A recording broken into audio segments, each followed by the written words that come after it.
এই মুহূর্তে হাতে পাওয়া সর্বশেষ আপডেট বাংলা সংবাদে আপনাকে স্বাগত। প্রথমেই জানিয়ে দিচ্ছি সংবাদগুলির শিরোনাম, পরে বিস্তারিত।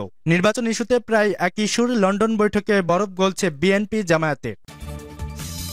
আরও থাকছে ঢাকায় পররাষ্ট্র সচিব পর্যায়ে বৈঠক, পাকিস্তানকে ক্ষমা চাওয়ার আহ্বান বাংলাদেশের। এরপরেই জানিয়ে দিব প্রশাসনের নিরপেক্ষতা নিয়ে নাহিদ ইসলামের প্রশ্ন, বিএনপিকে চাপে রাখার কৌশল। আরও থাকছে নির্বাচন নিয়ে এখনই মাঠে নামছে না বিএনপি, সব দল ও মতকে এক প্ল্যাটফর্মে আনার উদ্যোগ। এরপর থাকছে ৫ আগস্টের পর সেনা অভিযানে গ্রেপ্তার ৭,৮২২। এবং সর্বশেষ জানিয়ে দিব দুপুরের মধ্যে ৫ বিভাগে বজ্রবৃষ্টির আভাস। শুনছিলেন সংবাদ শিরোনাম, এখন বিস্তারিত।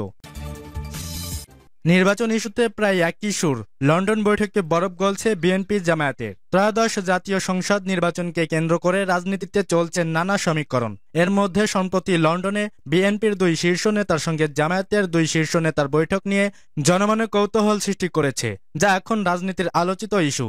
বিশেষ করে নির্বাচনের সময়সীমা নিয়ে হঠাৎ জামায়াতের অবস্থান বদল ও বিএনপির দাবির কাছাকাছি আনা এ বৈঠকের ফল কিনা তা নিয়েও চলছে বিশ্লেষণ। তবে লন্ডনের বৈঠকে দু দলের সম্পর্ক যে বরফ গলছে তার ইঙ্গিত পাওয়া গেছে জামায়াত নেতাদের বক্তব্য থেকেই। কিন্তু সেই সম্পর্ক সামনের দিকে কোনো নির্বাচনী সমঝোতা বা বরফ জোট গঠনের দিকে যাবে কিনা তা নিয়েও নতুন করে গুঞ্জন শুরু হয়েছে।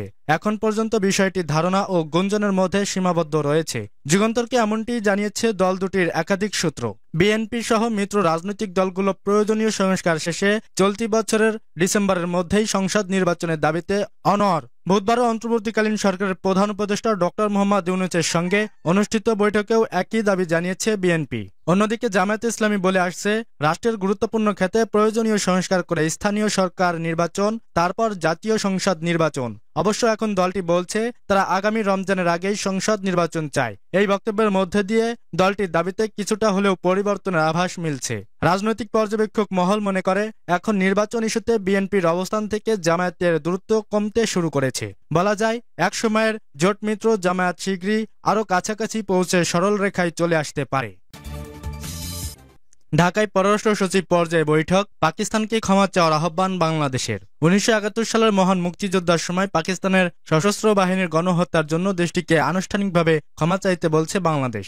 এছাড়া অবিভাজিত সম্পদে বাংলাদেশের ন্যায্য হিসাব প্রদান এবং ১৯৭০ সালের ঘূর্ণিঝড়ের ক্ষতিগ্রস্তদের জন্য প্রেরিত বিদেশি সাহায্যের অর্থ হস্তান্তর বিষয়টিও উত্থাপন করা হয়েছে। পাকিস্তান এ বিষয়ে আলোচনা অব্যাহত রাখবে বলে জানিয়েছে।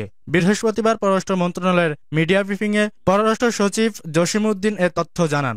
এদিন বাংলাদেশ ও পাকিস্তানের পররাষ্ট্র সচিব পর্যায়ের বৈঠক অনুষ্ঠিত হয়। রাষ্ট্রীয় অতিথি ভবন পদ্মায় আয়োজিত এ বৈঠকে বাংলাদেশের পক্ষ থেকে নেতৃত্ব দেন পররাষ্ট্র সচিব এম জসিমউদ্দিন, আর পাকিস্তানের পক্ষে নেতৃত্ব দেন দেশটির পররাষ্ট্র সচিব আমানা বালুচ।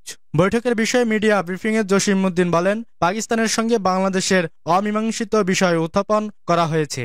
এর মধ্যে আছে আটকে পড়া পাকিস্তানিদের প্রত্যাবাসন, অবিভাজিত সম্পদে বাংলাদেশের ন্যায্য হিসাব প্রদান, ১৯৭০ সালে ঘূর্ণিঝড়ের বিদেশ থেকে আসা সহায়তা ফেরত এবং ১৯৭১ সালে মুক্তিযোদ্ধার সময় পাকিস্তানের সশস্ত্র বাহিনীর গণহত্যার জন্য দেশটিকে আনুষ্ঠানিকভাবে ক্ষমা চাওয়ার আহ্বান। আনুষ্ঠানিকভাবে ক্ষমা চাইতে বলায় পাকিস্তান কি প্রতিক্রিয়া দেখিয়েছে জানতে চাইলে পররাষ্ট্র সচিব জানান, এ বিষয়ে তারা আলোচনা অব্যাহত রাখবে।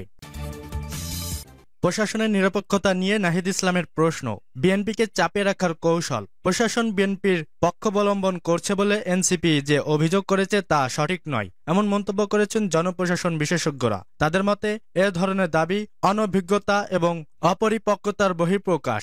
এটা বিএনপিকে রাজনৈতিকভাবে চাপে রেখে নির্বাচন বিলম্বিত করার কৌশল মাত্র। এ ধরনের বক্তব্যের বাস্তব কোনো ভিত্তিও নেই। রাজনীতি চর্চার বয়স ও অভিজ্ঞতা দুটির ঘাটতি আছে এনসিপির অনেক নেতার। বক্তব্য দেওয়ার ক্ষেত্রে তাদের আরো কৌশলী হওয়ার পরামর্শ দেন সাবেক সচিবরা। তারা বলেন, প্রশাসনে এখনো আওয়ামী লীগপন্থী কর্মকর্তারা নেতৃত্ব দিচ্ছেন। মাঠ প্রশাসনে পুরোটাই আওয়ামী লীগপন্থীদের দখলে। কাজেই প্রশাসনের নিরপেক্ষতা নিয়ে জাতীয় নাগরিক পার্টির আহ্বায়ক নাহিদ ইসলামের অভিযোগ অবন্তর ও অযৌক্তিক। প্রশাসন নিরপেক্ষ নয়। প্রশাসন বিএনপির পক্ষে এমন বক্তব্যে ফ্যাসিবাদের দোসরদের ফেরার পথ তৈরি হয়। এনসিপির আহ্বায়কের বক্তব্যে প্রতিক্রিয়ায় বৃহস্পতিবার জনপ্রশাসন বিশেষজ্ঞরা যুগান্তরের কাছে এমন মন্তব্য করেন। বুধবার বাংলাদেশ সফররত মার্কিন প্রেসিডেন্ট ডোনাল্ড ট্রাম্পের দক্ষিণ ও কেন্দ্রীয় এশিয়া ব্যুরোর ডেপুটি অ্যাসিস্ট্যান্ট সেক্রেটারি নিকোল ও চুলিকের সঙ্গে বৈঠক শেষে এনসিপির আহ্বায়ক মোহাম্মদ নাহিদ ইসলাম সাংবাদিকদের সঙ্গে কথা বলেন। এ সময় এক প্রশ্নের জবাবে তিনি বলেন, প্রশাসন নিরপেক্ষ নয়, দেশের বিভিন্ন স্থানে এনসিপির নেতাকর্মীদের ওপর হামলা হচ্ছে, সেই ক্ষেত্রে প্রশাসন নীরব ভূমিকা পালন করছে। প্রশাসন মাঠ পর্যায়ে নিরপেক্ষ আচরণ করছে না। প্রশাসন বিভিন্ন জায়গায় প্রধান রাজনৈতিক দল বিএনপির পক্ষাবলম্বন করছে। মাঠ পর্যায়ে চাঁদাবাজি চলছে, অথচ প্রশাসন নীরব ভূমিকা পালন করছে। নাহিদ ইসলাম বলেন, আমরা বলছি এ ধরনের প্রশাসন থাকলে তাদের অধীনে নির্বাচন করা সম্ভব নয়। একটি লেভেল প্লেয়িং ফিল্ডের জন্য নিরপেক্ষ প্রশাসন, পুলিশ এবং আমলাতন্ত্র নিশ্চিত করতে হবে। নির্বাচন নিয়ে এখনই মাঠে নামছে না বিএনপি, সব দল ও মতকে এক প্ল্যাটফর্মে আনার উদ্যোগ। প্রধান উপদেষ্টা ডক্টর মোহাম্মদ ইউনূসের সঙ্গে বৈঠকে সন্তুষ্ট না হলেও বিএনপি নির্বাচনের দাবিতে এখনই মাঠে নামছে না। ধীরে চলো নীতিতে দলটি আরও কিছু সময় পর্যবেক্ষণ করবে, অন্তর্বর্তী সরকারকে সমর্থন যোগাবে।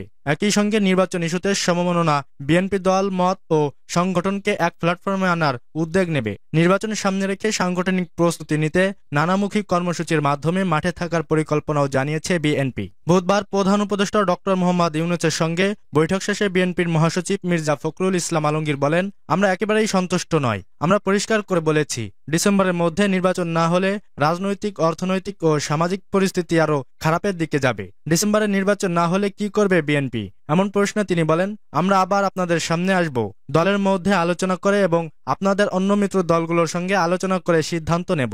শীঘ্রই রাজনৈতিক ও সাংগঠনিক কর্মসূচি নিয়ে মাঠে নামবে।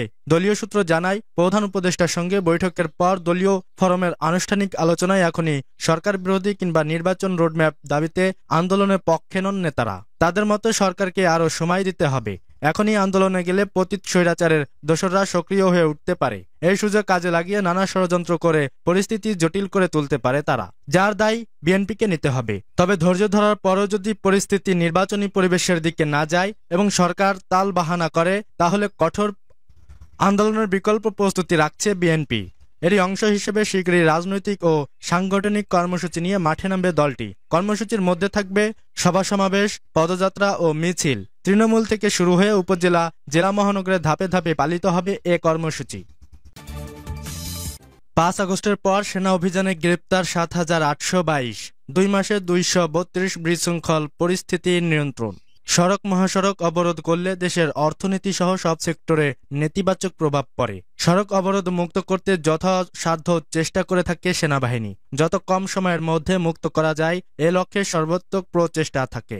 গতকাল বৃহস্পতিবার ঢাকা সেনানিবাসে আয়োজিত সংবাদ সম্মেলনে সেনা সদর military operations director staff colonel Mohammad Shafiqul Islam এসব কথা বলেন। তিনি বলেন, বিগত সময়ে শিল্প অঞ্চলে নিরাপত্তা নিশ্চিতে সেনাবাহিনী 137টি ঝুঁকিপূর্ণ পরিস্থিতি নিয়ন্ত্রণ করেছে, 31 বার বিভিন্ন মূল সড়ককে অবরোধ থেকে অবমুক্ত করেছে। কর্নেল শফিকুল ইসলাম জানান, গত বছরের 5 আগস্টের পর থেকে এখন পর্যন্ত 7,822 জনকে গ্রেপ্তার করেছে সেনাবাহিনী। গত 2 মাসে নিয়ন্ত্রণ করেছে 232টি বিশৃঙ্খল পরিস্থিতি। এর মধ্যে প্রতিষ্ঠান সংক্রান্ত 37টি, সরকারি সংস্থা ও অফিস সংক্রান্ত 24টি, রাজনৈতিক কন্দল 76টি এবং অন্য ঘটনা 95টি। তিনি বলেন, সেনাবাহিনী দেশে সাম্প্রদায়িক সম্প্রীতি বজায় রাখা সহ বিদেশি কূটনৈতিক ও দূতাবাসগুলোর সামগ্রিক নিরাপত্তা নিশ্চিতের কাজে নিয়োজিত। এছাড়া পার্বত্য চট্টগ্রামের শান্তি শৃঙ্খলা বজায় রাখা এবং কক্সবাজার জেলা এফডিএম ক্যাম্প এলাকার নিরাপত্তা বিধান করার দায়িত্ব সুষ্ঠুভাবে পালন করা যাচ্ছে। দুপুরের মধ্যে 5 বিভাগে বজ্রবৃষ্টির আভাস। ঢাকা সহ দেশের 5 বিভাগের উপর দিয়ে দুপুরের মধ্যে ঝড় বয়ে যেতে পারে। তবে এই অবস্থার মধ্যেই দেশের কয়েকটি জেলার প্রাণঘাতী বজ্রপাত সহ বৃষ্টি হতে পারে বলে জানিয়েছেন জলবায়ু বিষয়ক গবেষক মোস্তফা কামাল পলাশ। শুক্রবার সকালে সামাজিক যোগাযোগ মাধ্যমে ফেসবুকের ভেরিফাইড আইডি থেকে দেওয়া এক পোস্টে এমন শঙ্কার কথা জানিয়েছেন কানাডার সাস্কুচিয়ান বিশ্ববিদ্যালয়ের আবহাওয়া ও জলবায়ু বিষয়ক গবেষক। এতে বলা হয়েছে, আজ ভোর 5টার পর থেকে সকাল 10টার মধ্যে রংপুর, রাজশাহী, ময়মনসিংহ, সিলেট ও ঢাকা বিভাগের উত্তর দিকের জেলাগুলোর উপর দিয়ে তীব্র বজ্রপাত সহ মাঝারি থেকে ভারী মানের বৃষ্টি অতিক্রমের প্রবল আশঙ্কা করা যাচ্ছে। পোস্টে মোস্তফা কামাল পলাশ জানান, শুক্রবার সকাল ভোর 5টার পর থেকে দুপুর 12টার মধ্যে ঢাকার টাঙ্গাইল, গাজীপুর, কিশোরগঞ্জ বজ্রবৃষ্টি হতে পারে। এছাড়া রংপুর, রাজশাহী, ময়মনসিংহ ও সিলেট বিভাগের জেলাগুলোর উপর ব্যাপক প্রাণঘাতী বজ্রপাতের আশঙ্কা করা হচ্ছে।